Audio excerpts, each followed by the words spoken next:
श्री गुरवे नमः। तस्मै श्री गुरवे नमः।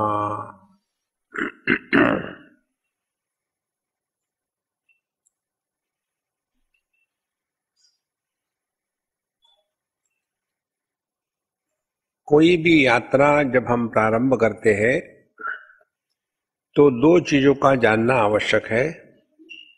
एक, हम कहाँ से प्रारंभ कर रहे हैं, और दूसरा, वो यात्रा का गंतव्य स्थान क्या है। ये दो बातें जानना आवश्यक है। ये दो बातें जब स्पष्ट है, उसके बाद फिर हमको ऑप्शंस मिलते हैं कौन से मार्ग है जाने के लिए। आपको टोल चाहिए या टोल फ्री चाहिए या शॉर्टकट चाहिए कि रास्ता अच्छा चाहिए कि बीच में कच्चा रास्ता ना हो, बीच में भीड़ भड़का ना हो। ऐसे अनेक ऑप्शन हमको मिल जाते हैं और फिर हमने जो ऑप्शन स्वीकार किया है उसके अनुसार हमको मार्गदर्शन मिलता है। अब हमारे जीवन का गंतव्य स्थान क्या है और हम कहाँ हैं, ये दो बातें यदि स्पष्ट नहीं होगी तो हम ध्यान माने केवल अंधकार में एक अंधा आदमी एक काले चूहे को ढूंढ रहा था जो वहां नहीं था।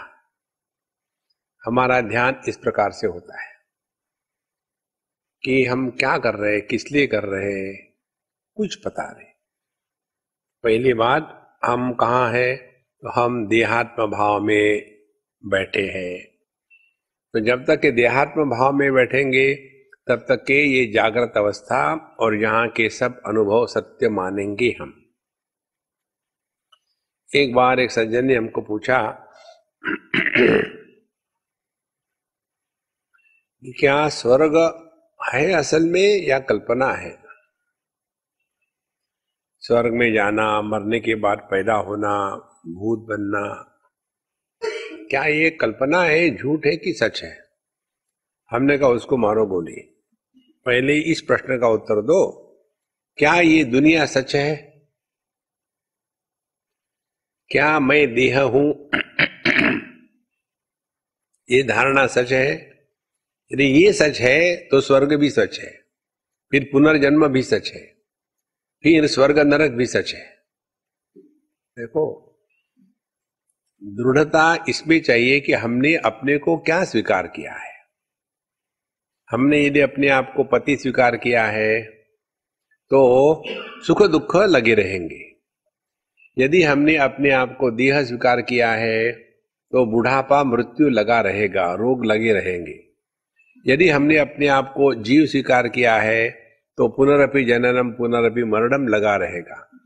और यदि हमने अपने आप को एकमेवा द्वितीय परमात्मा तत्व के रूप में स्वीकार किया है तो अन्य विषय अपने आप निकल जाते हैं।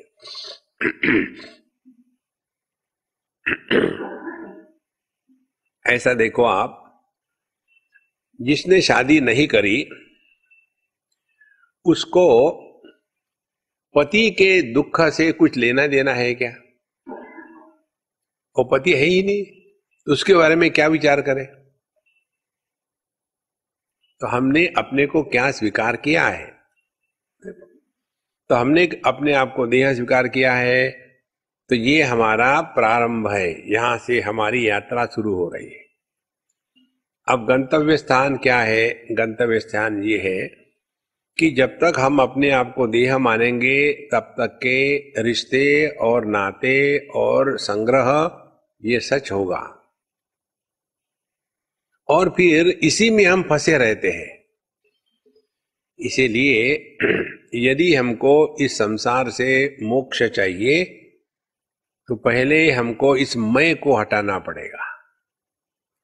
तो जब तक के हम स्त्री पुरुष जवान बूढ़े, पढ़े लिखे अनपढ़, माँ बाप भाई बहन अमीर गरीब, जब तक हम बने हुए हैं तब तक के यह संसार चलता रहेगा, आपको इससे मोक्ष नहीं मिलेगा। तो फिर साधना क्या हो गई? इसका मूल क्या है? इसका मूल है देहात्म भाव। इसीलिए अब ध्यान का चित्र पूरा हो गया। हम देह में रहने के बाद संसार शुरू होता है, देह के साथ तादाद में नहीं है तो संसार गायब। कल रात की गहरी नींद में आप कहाँ थे? खंडाला में थे कि बंबई में थे? आप कौन थे? स्त्री थे कि पुरुष थे? पति थे कि पत्नी थे? रोज का अनुभव है ये, लेकिन फिर भी हम उससे सीखते नहीं। समस्या यही है। इसी को सरस सुजातीय कहते हैं, इसी को कहते हैं प्रमाद। प्रमादम वैर मृत्यु ब्रवीमी। वहां आता है कि मृत्यु किसको कहते हैं? मृत्यु है प्रमाद, माने उसी गलती को 1000 बार रिपीट करना, यही मृत्यु है। तो हमारी यही रोज की रोज मृत्यु है। पैदा होते हैं, फिर दिन भर रहते हैं, फिर सो जाते, फिर मर गए, फिर पैदा हो गए, पुनरपि जननम पुनरपि मरणम, यही उसका अर्थ है। देखो, परिच्छिन्न वस्तु के साथ तादात्म्य करना माने मृत्यु, माने जन्म। देखो, देह के साथ तादात्म्य किया, देही बन गए। दुख के साथ तादात्म्य किया, दुखी बन गए। सुख के साथ तादात्म्य किया, सुखी बन गए। तो हमारा लक्ष्य है देहात्म भाव की निवृत्ति, और उसके लिए अब कौन से मार्ग हैं? एक है कर्म का मार्ग, दूसरा है योग का, तीसरा है भक्ति का, चौथा है ज्ञान का। 4 मार्ग है। अब आपको ऑप्शन है, स्वीकार करो। यदि आप कर्म का मार्ग स्वीकार करोगे तो कर्म के मार्ग में सूक्ष्मता यही है कि कर्म में कर्तृत्वाभिमान ही मूल कारण है। तो कर्म के मार्ग से ध्यान करना माने कर्तृत्वाभिमान का त्याग कर देना।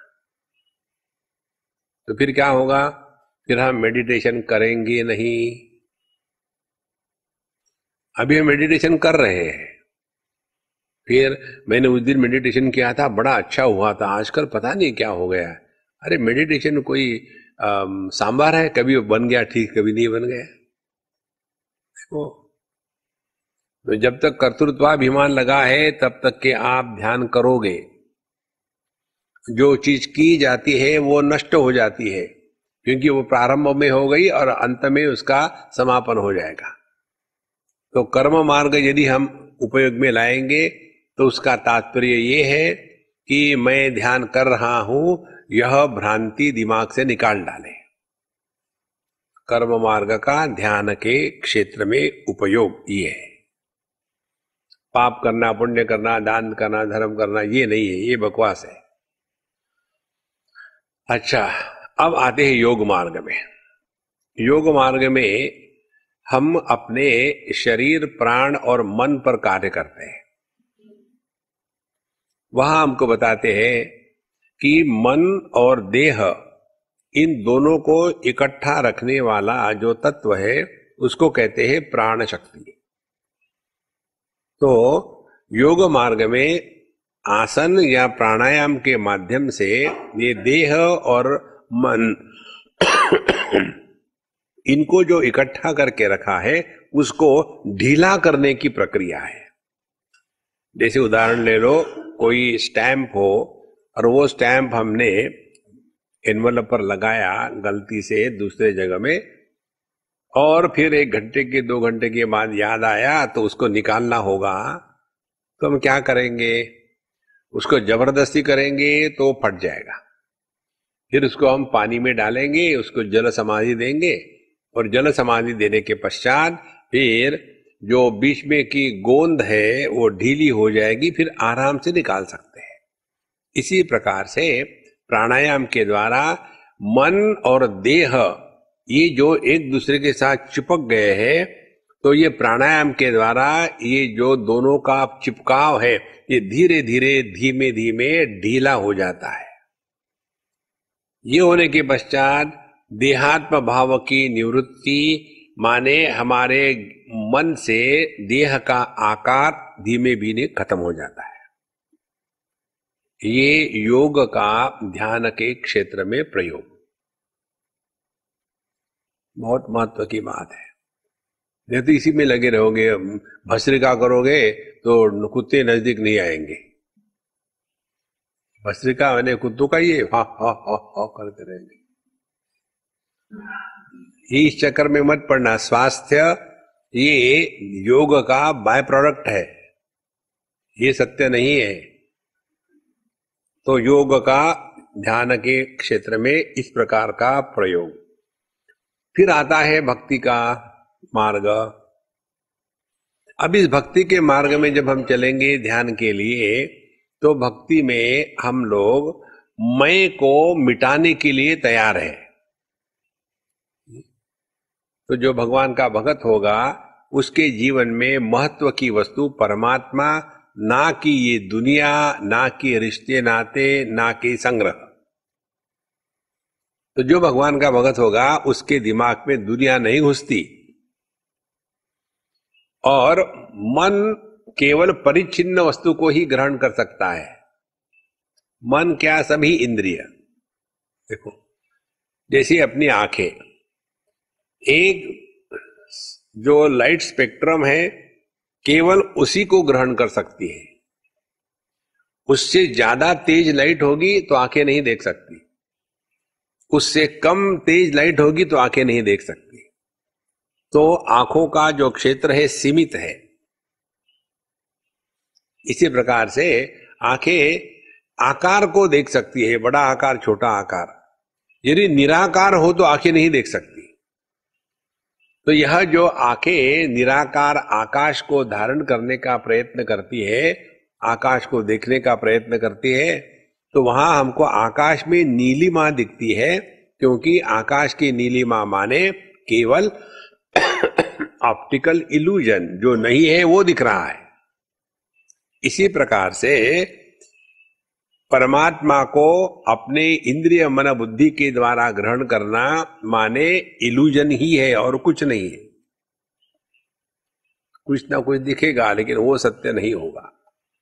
इसलिए जैसे जैसे हम ये बात समझते हैं, तब ये मुझे ये दिखा वो दिखा इस वे से निकल करके फिर मन को केवल एकाग्र करना, यही भक्ति का प्रयोजन है।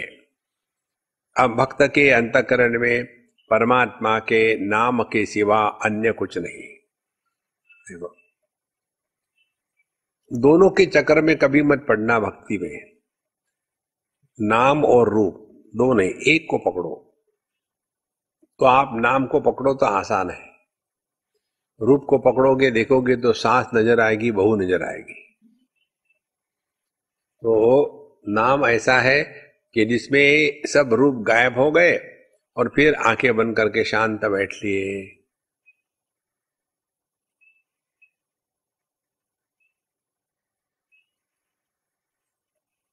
फिर इसकी जो प्रक्रिया है, इसके द्वारा हमारा मन चैतन्य हो जाता है, क्योंकि मन और चैतन्य एक ही है, अलग नहीं है। मन में जो अन्यता का भाव है, अनात्म भाव, उसी के कारण चैतन्य को मन कहते हैं। यदि मन में से अनात्म भाव निकाल दे तो वही चैतन्य है। जैसे आदमी में पत्नी जुड़ी है तो उसको पति कहते हैं, पत्नी को निकाल दो तो वो आदमी है ही। इसी प्रकार से हम चैतन्य है ही, केवल हमने पत्नी को जोड़ लिया है, प्रकृति को जोड़ लिया है, अन्य को जोड़ लिया है, अनात्मा को सत्य माना है, इसीलिए उस ज्ञान को मन कहते हैं। अन्यथा वह है चैतन्य ही। ये भक्ति का मार्ग। और फिर आते हैं आखिरी मार्ग, जिसमें आपको शॉर्टकट मिलेगा, टोल फ्री होगा, पैसे देने की जरूरत नहीं है, भीड़ भड़क का नहीं होगा, रास्ता अच्छा होगा, विहंगम मार्ग होगा। देखो तो ये ज्ञान के मार्ग को हमने स्वीकार किया तो हम कार्य कारण के परे चले जाएंगे। नॉर्मली ये जो ज्ञानी होते हैं, इंटेलेक्चुअल्स, ये कार्य कारण में ही फंस जाते हैं। इसका कारण क्या है, उसका कारण क्या है, इससे निकलता कुछ नहीं। तो ज्ञान का मार्ग माने हमने अपने बुद्धि का त्याग कर दिया। तो ये 4 मार्ग है इस ध्यानमय यात्रा के।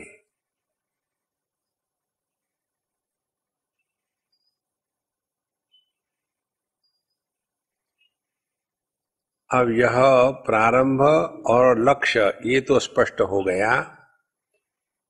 भिन्न भिन्न मार्गों का ऑप्शन भी स्पष्ट हो गया।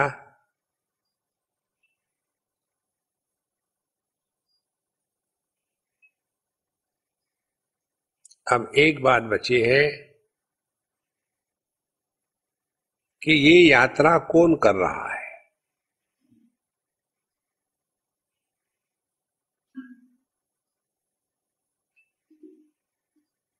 देह कर रहा है क्या,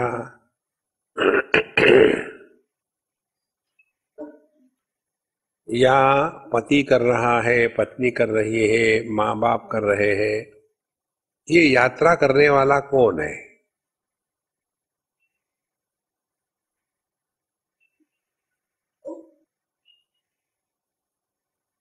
तो इस यात्रा करने वाले के निर्णय लेने के लिए हमको साइकोलॉजिकल एडजस्टमेंट करनी आवश्यक होती है।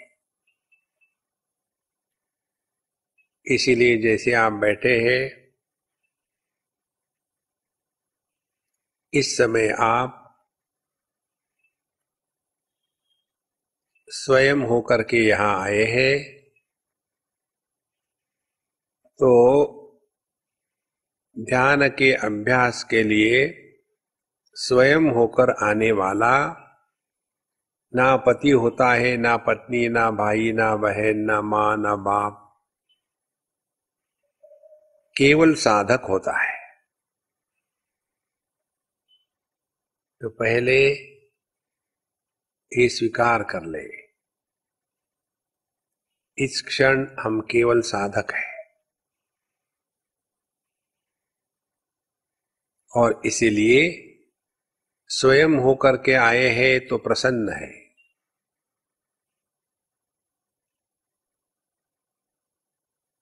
हमको जबरदस्ती से नहीं लाया गया।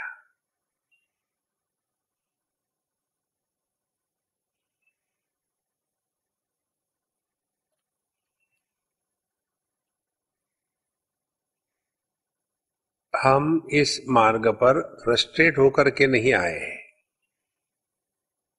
समझदारी से आए हैं।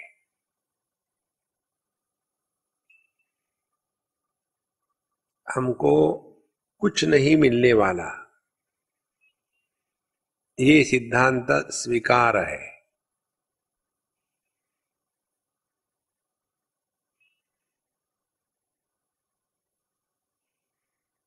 हम सब खो देने वाले हैं।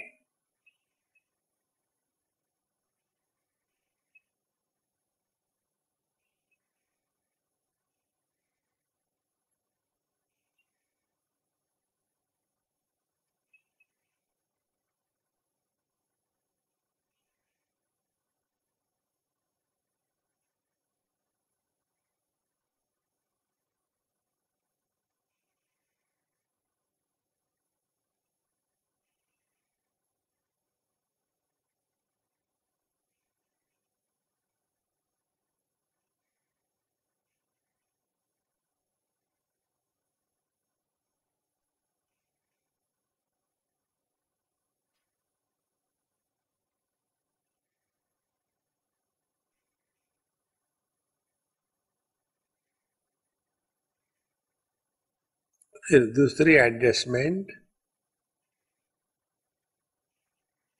हमारे हृदय में हमारे गुरु महाराज और भगवान विराजमान है। भगवान हमारी रक्षा करते हैं और गुरु महाराज हमारा मार्गदर्शन। अंदर से ही आपको योग्य प्रेरणा मिलेगी, मार्गदर्शन मिलेगा। बाहर कहीं मत कुछ ढूंढना।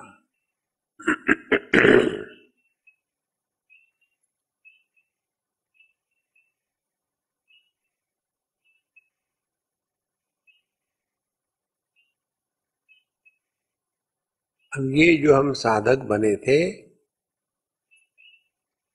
इस साधक को हमने पहले जो भी मेडिटेशन किया हो, जो भी आध्यात्मिक सत्संग सुन करके अपनी अपनी कल्पना बना ली हो, जो नई धारणाएं निर्माण करी हो, उन सब का 100% त्याग आवश्यक है।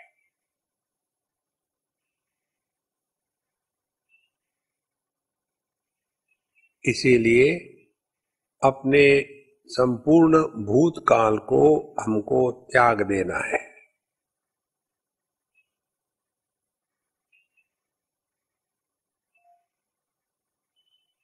इसीलिए अब हम मिस्टर नोबडी,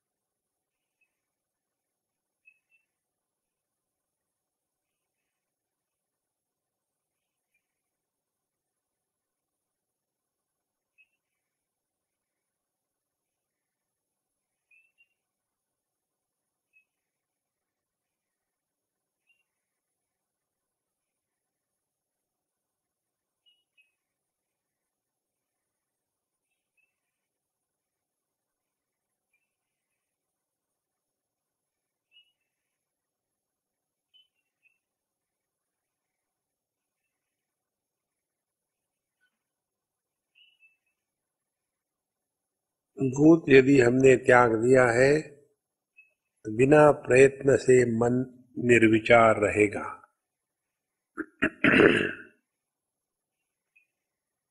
क्योंकि विचार करने वाला अब कोई नहीं बचा।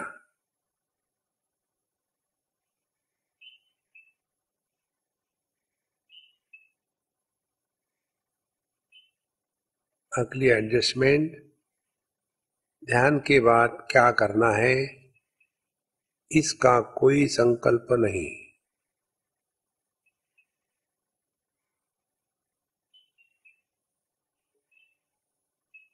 इससे हमने भविष्य को ताला मार दिया है।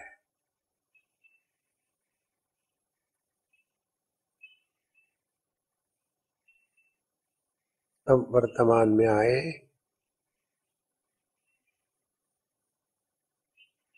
अब केवल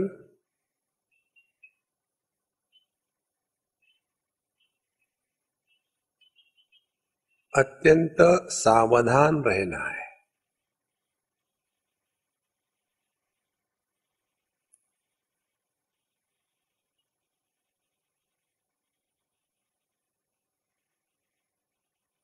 उसके लिए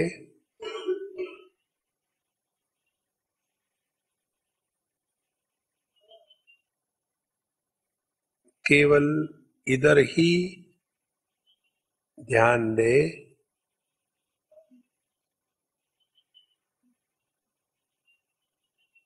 कि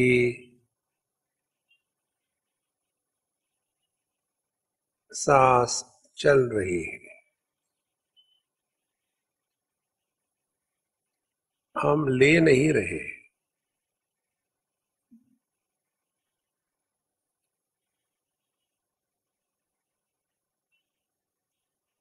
और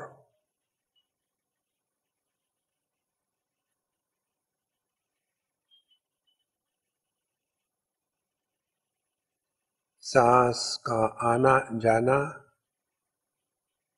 केवल वर्तमान में ही हो सकता है।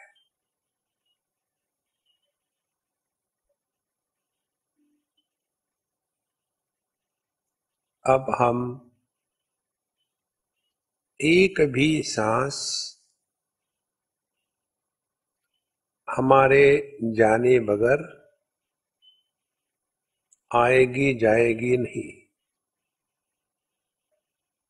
इतनी सावधानी।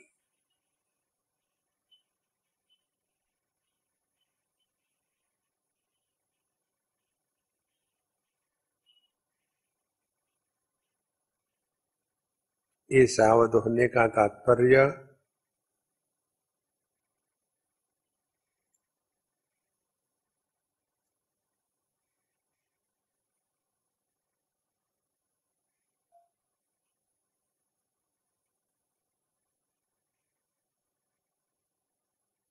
सांसों के गति में परिवर्तन नहीं लाना, एकदम धीमे और हल्की सांसें चल रही है।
आपका देह स्थिर, निश्चल और तनाव रहित हो गया है।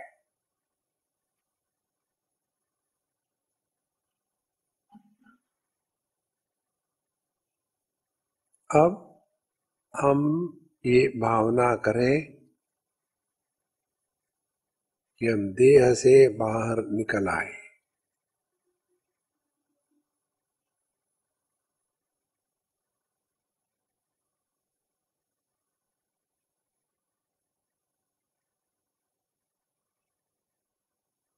देह से बाहर माने आकाश तुल्य।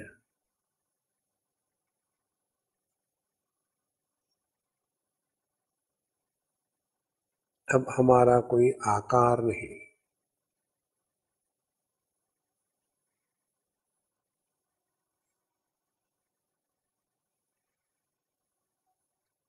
आकार अनेक होते हैं, निराकार एक है।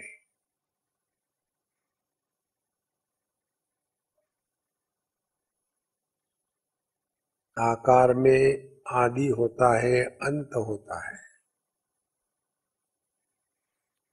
निराकार में आदि नहीं, अंत नहीं।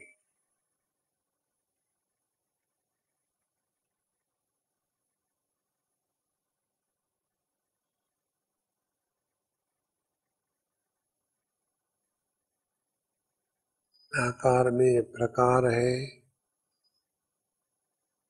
निराकार में कोई प्रकार नहीं।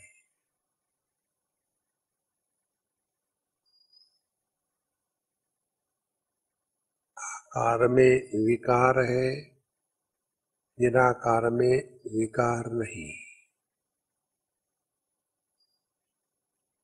यह जो अनादि अविकारी अनंत एक तत्व है आकाश, इस पर इसमें रहने वाले किसी भी वस्तु का प्रभाव नहीं होता।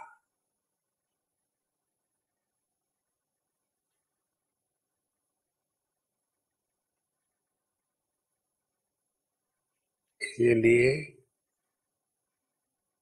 यह आकाश की धारणा करने से अब मन देह के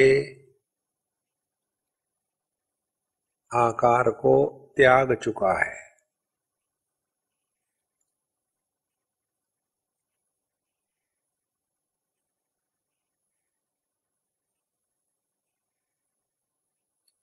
इससे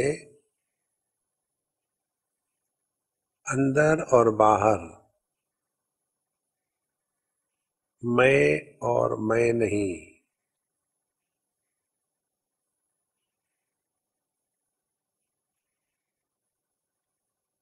आत्मा और अनात्मा,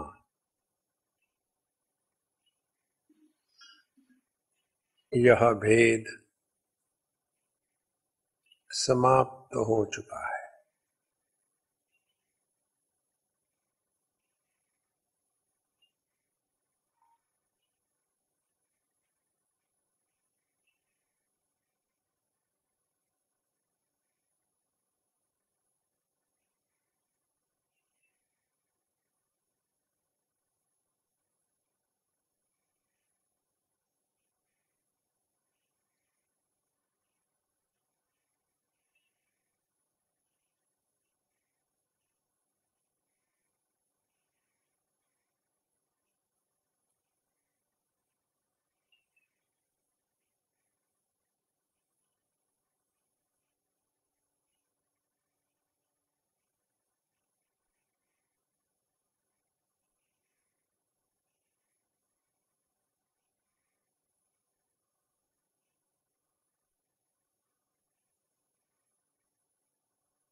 आकार को बनाए रखने के लिए प्रयत्न की आवश्यकता होती है।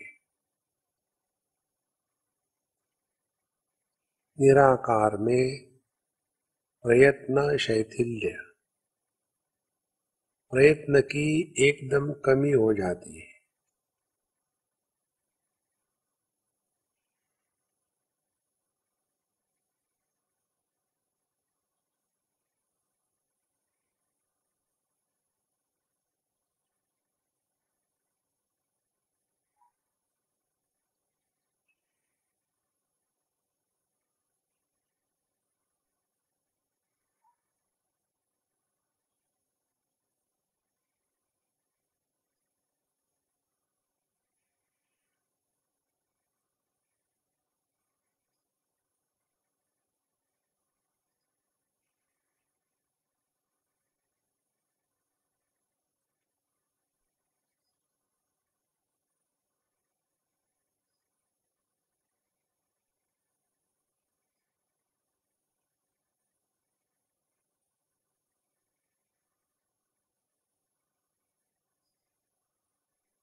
मन में कोई भी विचार आए तो उसके प्रति उदासीन रहे।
यदि विचारों का प्रभाव ज्यादा हो तो सांसों के साथ भगवान के कोई भी एक छोटे से नाम को जोड़ लेना।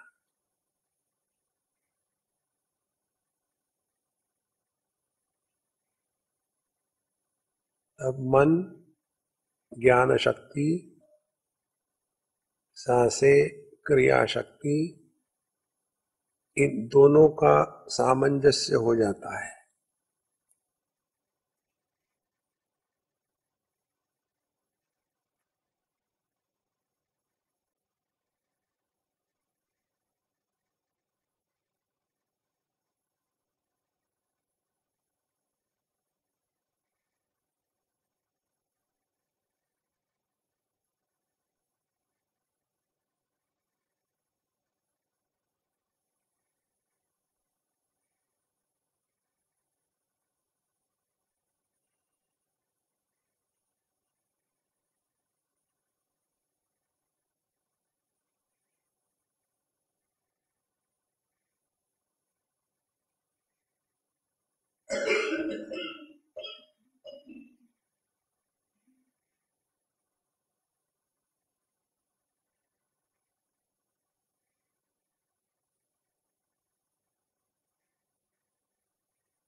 इस समय आप शरीर के अन्य होने के कारण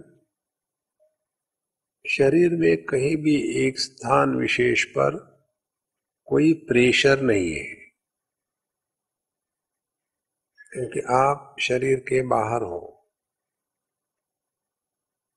अब धीमे से जब सांस गहरी लेना शुरू करें तो इधर ध्यान देना किस प्रकार से देह में हम प्रवेश करते हैं।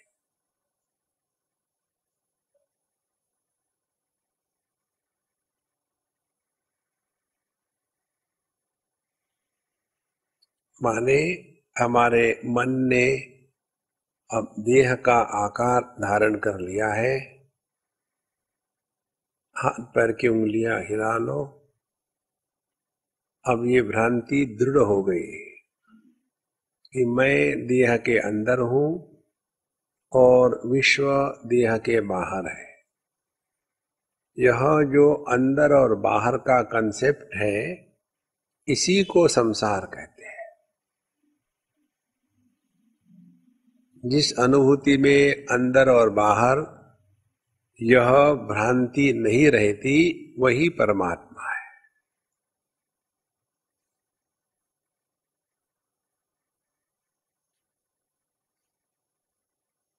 हाथ पैर की उंगलियां हिला लो। सब का सब प्रभु के चरणों में अर्पण कर दे। इसकी कोई मेमोरी न बनावे। ओम पूर्णमदः पूर्णमिदं पूर्णात् पूर्णमुदच्यते पूर्णस्य पूर्णमादाय पूर्णमेवावशिष्यते। ओम शांति शांति शांति। हरि ओम। श्री गुरुभ्यो नमः। हरि ओम।